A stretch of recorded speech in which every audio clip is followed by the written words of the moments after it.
Attendez, je vous jure que c'est pas un titre clickbait juste pour que vous cliquiez sur la vidéo. Il y a vraiment quelque chose derrière. Il y a quelques mois, je me suis demandé comment on pouvait écrire un roman accrocheur.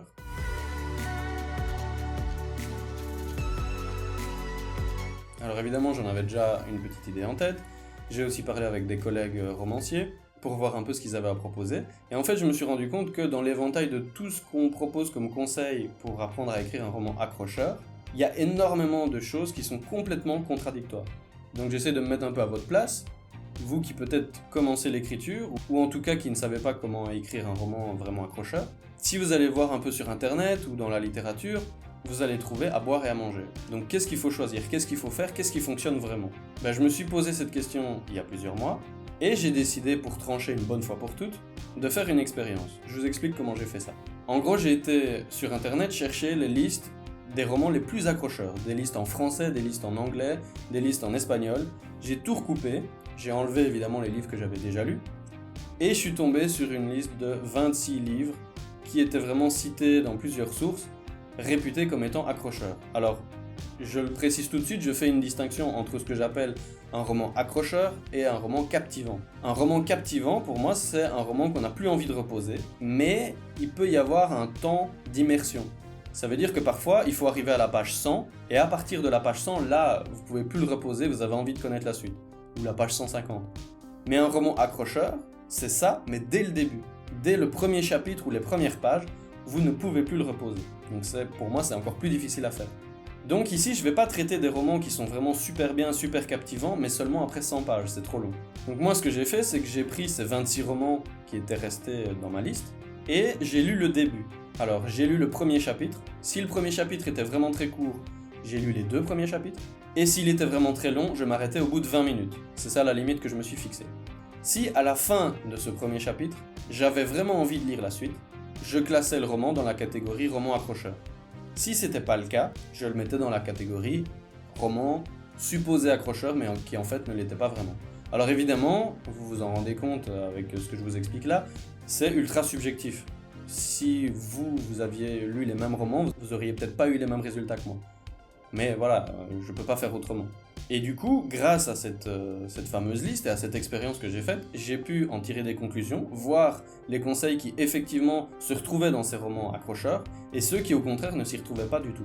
Il y a des résultats auxquels je m'attendais, mais il y a aussi des trucs vraiment surprenants, vous allez voir. Alors ce que je vous propose, c'est de faire un petit état des lieux, des conseils qui reviennent le plus souvent pour écrire un roman vraiment accrocheur dès le début, et je vais vous dire si j'ai trouvé ça dans mon expérience ou pas.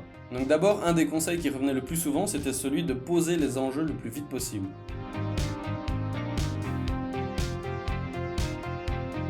Alors en dramaturgie, les enjeux, normalement, c'est littéralement ce qui est en jeu. C'est-à-dire ce que le protagoniste a à gagner s'il atteint son objectif, ou ce qu'il va perdre s'il n'y arrive pas. La base de la base, c'est ça. Et le problème, vous le voyez vite, c'est que pour qu'il y ait des enjeux, il faut déjà qu'il y ait un objectif. Or, l'objectif du protagoniste, il est rarement clair dès le premier chapitre. Souvent, il faut d'abord que les choses se mettent en place. Et effectivement, ça s'est vérifié dans les romans que j'ai lus. Alors je le précise aussi parce que je ne l'ai pas encore fait, sur les 26 romans, il y en a 11 qui ont été retenus comme accrocheurs, et les 15 autres ne m'ont pas convaincu. Donc vous voyez que c'est une sélection plutôt exigeante. Et donc qu'est-ce qu'on obtient comme résultat? Dans les 11 qui ont été retenus comme accrocheurs, il y en a environ un tiers qui posaient les enjeux, les 2 autres tiers ne posaient pas du tout les enjeux. Donc je ne vais pas vous dire que poser les enjeux c'est pas important, mais simplement c'est loin d'être obligatoire si vous voulez faire quelque chose d'accrocheur. Donc vous voyez que ça c'est déjà un premier résultat un peu surprenant, parce qu'on le lit partout. Qu'il faut poser les enjeux le plus vite possible pour donner envie au lecteur de lire la suite, visiblement non. Alors un autre concept, et ça c'est plus un conseil que moi j'aurais donné, que moi je sentais comme étant un bon conseil, c'est celui de donner une promesse au lecteur. Une promesse, c'est-à-dire que au bout d'un moment le lecteur s'arrête, par exemple à la fin de votre premier chapitre, et il doit savoir à quoi il doit s'attendre dans le reste de l'histoire. Ça veut pas dire qu'il peut prédire la fin, ça veut pas dire qu'il peut prédire les points d'intrigue, ça veut juste dire qu'il doit savoir à quoi globalement il doit s'attendre, quel type d'histoire il va avoir, dans quoi est-ce qu'il est en train de s'embarquer. D'ailleurs, une promesse, normalement, vous en avez aussi une sur la 4e de couverture. Le résumé doit donner une promesse de ce qu'on va trouver à l'intérieur. C'est pour ça qu'on va acheter le livre ou pas.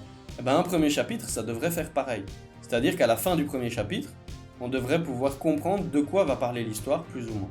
Si à la fin du premier chapitre, on est perdu, l'histoire va dans tous les sens, on ne sait pas de quoi ça parle, qui est qui fait quoi, et qu'on ne sait pas du tout à quoi va ressembler le deuxième chapitre, effectivement, ça peut donner envie d'abandonner le livre. Et c'est logique, il faut se mettre à la place de votre lecteur. Si après quelques dizaines de pages, il ne sait toujours pas de quoi ça va parler, dans quoi il est en train de s'embarquer, il peut avoir l'impression de perdre son temps. Donc il faut faire très attention à ne pas se disperser, à ne pas aller dans tous les sens et à ne pas vouloir tout raconter dès le début. Il faut laisser le temps aux choses de se mettre en place. Et ça, est-ce que ça s'est vérifié dans mon expérience? Oui, à fond. Les 11 livres qui ont été retenus avaient tous une promesse claire.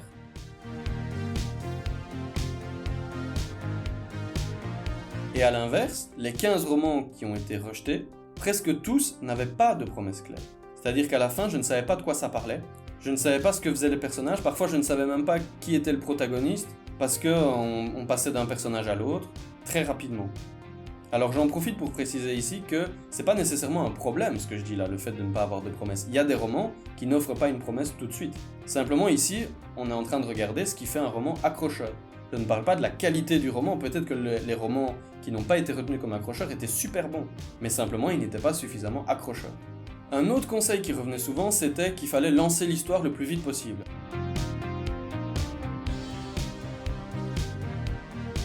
Alors le problème de ce conseil-là, comme beaucoup dans cette liste, c'est que lancer l'histoire, ça veut rien dire. En termes dramaturgiques, ça veut rien dire, ou ça peut vouloir dire plusieurs choses en tout cas. Pour certains, lancer l'histoire, c'est qu'il y ait de l'action. Pour d'autres, c'est l'élément déclencheur du schéma narratif. Pour d'autres, c'est quand un personnage est face à un choix. Donc c'est pas assez clair en fait. Et justement, si on s'intéresse par exemple à, tiens, est-ce que le protagoniste va être mis face à un choix ou pas, on se rend compte que dans presque 3/4 des romans accrocheurs, donc les fameux 11, il n'y a absolument pas de choix. Le personnage n'est pas mis face à un choix. Donc est-ce que c'est vraiment un conseil pertinent pour écrire un roman accrocheur? Là, je pense qu'on peut conclure que non. Visiblement, la majorité des romans accrocheurs retenus ici s'en sortent sans mettre le protagoniste face à un choix. Encore une fois, attention, ça ne veut pas dire que c'est interdit, ça ne veut pas dire que ça ne va pas marcher, ça veut juste dire que c'est pas vraiment un conseil très pertinent. C'est pas sur ça que vous devriez mettre la priorité en tout cas. Alors ensuite, on a posé le décor, posé le cadre, présenté la situation.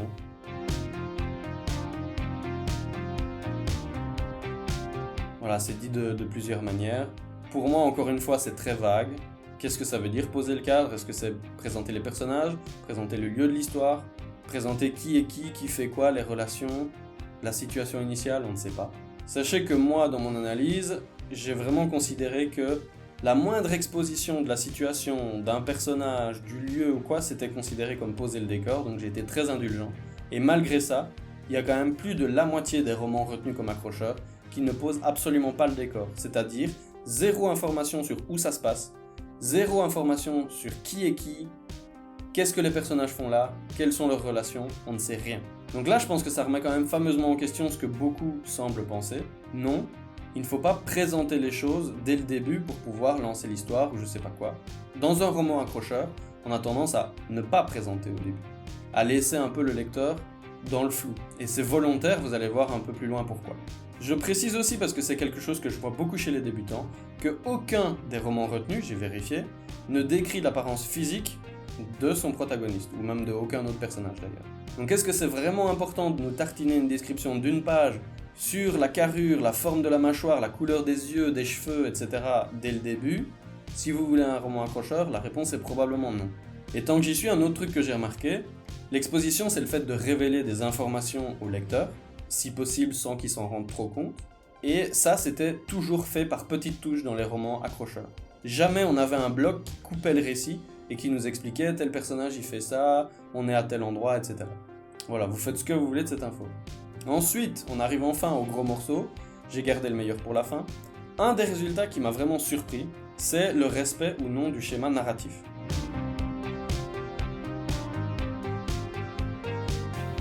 Ça, c'était un point que j'avais même pas analysé au départ, parce que c'était pas un conseil que j'avais entendu.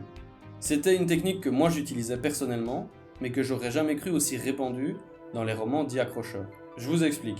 Le schéma narratif classique, je pense que beaucoup d'entre vous le connaissent déjà, c'est on a une situation initiale, à l'équilibre, puis on va avoir un élément déclencheur qui lance des péripéties, des aventures, vous les appelez comme vous voulez. Tout ça va nous mener à un dénouement ou un climax qui va aboutir à un nouvel équilibre, une situation finale. Ça, c'est la base de la base, c'est le classique. Maintenant, combien de romans accrocheurs respectent ce schéma narratif? Mais justement, il n'y en a pas beaucoup. Et c'est ce qui m'a frappé, et du coup, je suis revenu en arrière pour revérifier lesquels avaient respecté ce fameux schéma narratif, et j'ai été très surpris de voir que, à peu près les 3/4 des romans accrocheurs ne respectaient pas du tout le schéma narratif.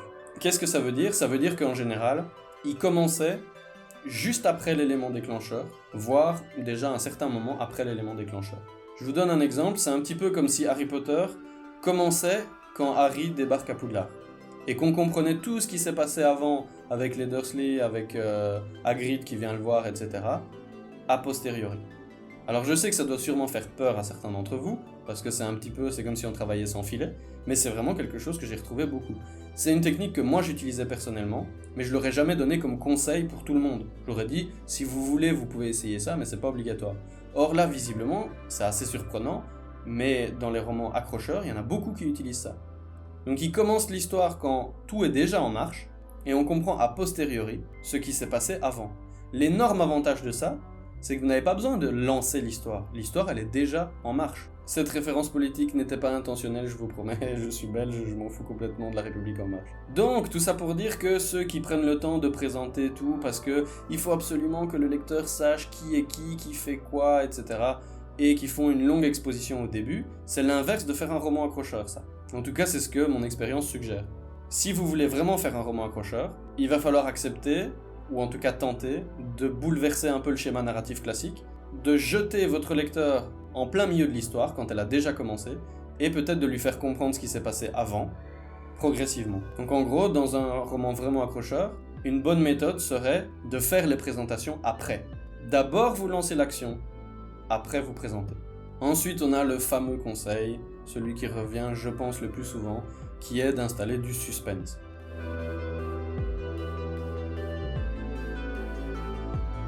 Et là, je vais faire une distinction. Alors, je vous préviens par rapport à ce que je vais dire, prenez un peu du recul.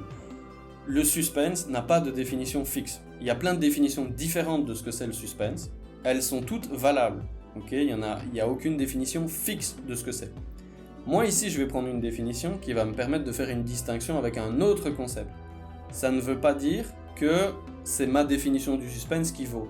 Ça veut juste dire que je fais une distinction entre deux choses. Vous allez comprendre, ne vous inquiétez pas. En fait, quand on dit qu'il faudrait installer du suspense, ce qu'on veut vraiment dire, c'est qu'il faut installer de la tension narrative. La tension narrative, c'est quand le lecteur anticipe ce qui va se passer. Mais la tension narrative, selon la définition que moi j'ai choisie, qui vaut ce qu'elle vaut, elle se décline sous deux formes, qui sont différentes et qui ne fonctionnent pas de la même manière. C'est très important pour la suite. Une de ces formes, c'est le suspense, et là, ça serait plus la tension narrative basée sur ce qui va arriver au personnage. Et l'autre forme de tension narrative, ce serait plus le mystère, qui est basé sur une information que le lecteur n'a pas et qu'il aimerait bien connaître. On voit bien que les deux formes de tension narrative ne reposent pas sur le même principe, elles sont différentes. Si vous voulez appeler ça différemment, faites-le si vous voulez, mais simplement ces deux concepts, on est d'accord qu'ils ne sont pas les mêmes. Or, quand on fait cette différence entre suspense et mystère, qu'est-ce qu'on remarque ? Sur tous les romans accrocheurs retenus, donc les 11, il y en a un peu plus de la moitié qui n'utilisent que du mystère. Donc il y a zéro suspense au sens de tiens, qu'est-ce qui va arriver au personnage. C'est uniquement du mystère, c'est-à-dire on n'a pas les infos et on a envie de les connaître. Par exemple, qui est ce personnage ? C'est un mystère ça. Pour le savoir, il va falloir continuer à lire. Et tous les autres romans, c'est-à-dire 5 sur les 11, utilisent à la fois du mystère et du suspense. Donc ça veut dire deux choses, ça veut dire que premièrement, il n'y a aucun roman accrocheur qui n'utilisait pas de mystère du tout, et il n'y a aucun roman accrocheur qui n'utilisait que du suspense. Et ça c'est ultra important, parce que si vous ne faites pas la distinction, et que vous appelez ces deux types de tension narrative suspense, tous les deux, en disant voilà c'est la même chose, c'est du suspense, vous n'avez pas tort d'appeler ça du suspense, mais simplement vous ne faites plus du tout la distinction. Or, ce qui est le plus utilisé clairement, c'est le concept de mystère. Vous pouvez l'appeler comme vous voulez, mais enfin, ce concept-là est plus utilisé que l'autre. Et ça, c'était une deuxième vraie surprise, et pourtant, quand on y réfléchit, c'est quand même logique en fait. Parce que pour installer du suspense, il faut déjà qu'on soit attaché au personnage. Il faut qu'on en ait quelque chose à faire de ce qui va leur arriver. Et ça prend du temps, évidemment. Donc c'est très peu probable que vous ayez ça dès le début d'un roman. Par contre, du mystère, vous pouvez en installer dès le début sans aucun problème, puisque ça ne repose pas sur l'attachement au personnage. Ça repose sur une information qu'on voudrait connaître mais qu'on n'a pas, et du coup il faut tourner les pages pour la connaître. Voilà, c'est aussi simple que ça. Si tous les résultats de cette expérience vous intéressent, sachez que j'en ai fait un article dédié sur mon blog qui est beaucoup plus long que ça, qui a des graphiques, qui va beaucoup plus en détail, qui propose aussi la liste de tous les romans que j'ai lus, ceux que j'ai retenus, etc. Donc si ça vous intéresse d'aller plus en détail, allez le voir, je mettrai un lien dans la description. Mais en tout cas, j'espère que cette vidéo vous aura plu, qu'elle vous aura montré que visiblement il y a certaines choses qu'on répète partout qui sont pas forcément vraies. Et j'espère aussi que cette expérience vous aura intéressé, qu'elle vous aura appris des choses. N'hésitez pas à me dire ce que vous en avez pensé en commentaire. Si vous avez apprécié cette vidéo et le travail qu'il y a derrière, rétribuez-la avec un pouce bleu. Et abonnez-vous, ça m'aidera pour le référencement. Moi je vous dis à la prochaine, à plus.